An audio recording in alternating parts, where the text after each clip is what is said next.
नमस्कार. आज आपण 15व्या श्लोकाचा अर्थ जाणून घेणार आहोत. श्लोक 15. स्वयमेवात्मनात्मानं वेत्थत्वं पुरुषोत्तम भूतभावन भूतेश देवदेव जगत्पते. श्लोकाचा अर्थ: हे भूतांना उत्पन्न करणारे, हे भूतांचे ईश्वर, हे देवांचे देव, हे जगाचे स्वामी, हे पुरुषोत्तमा, तुम्ही स्वतःच आपण आपल्याला जाणत आहात. जो सर्व प्राण्यांना उत्पन्न करतो त्याला भूतभावन असे म्हणतात.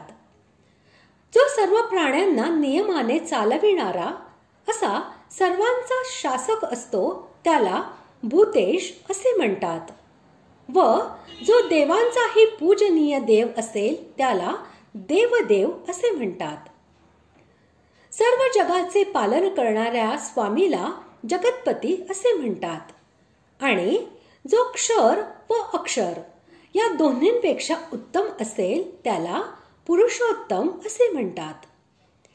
इथे अर्जुनाने या 5 संबोधनांचा उपयोग करून असे दाखविले आहे की तुम्ही सर्व जगाला उत्पन्न करणारे, सर्वांचे नियंता, सर्वांचे पूजनीय, सर्वांचे पालन पोषण करणारे, तसेच अपरा आणि परा प्रकृती नामक जे क्षर व अक्षर पुरुष आहेत त्यांच्यापेक्षा उत्तम असे प्रत्यक्ष पुरुषोत्तम भगवान आहात.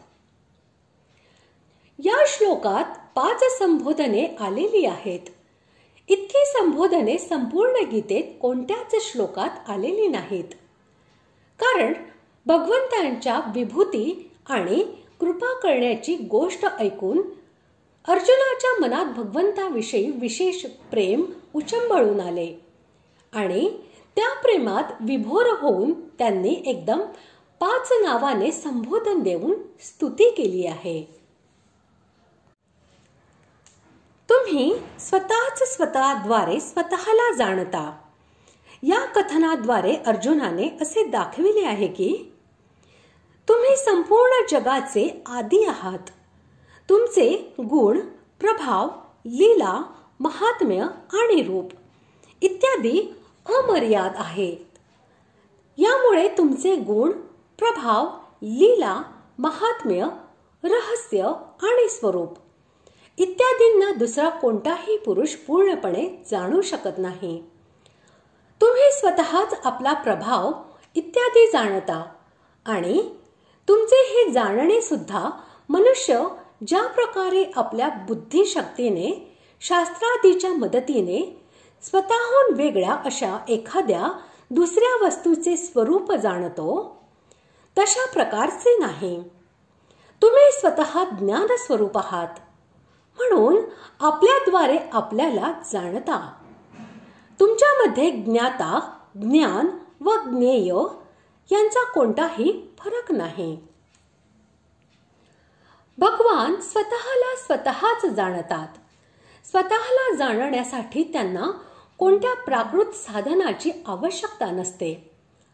स्वतःला जाणण्यात त्यांची स्वतःची कोणती वृत्ती उत्पन्न होत नाही.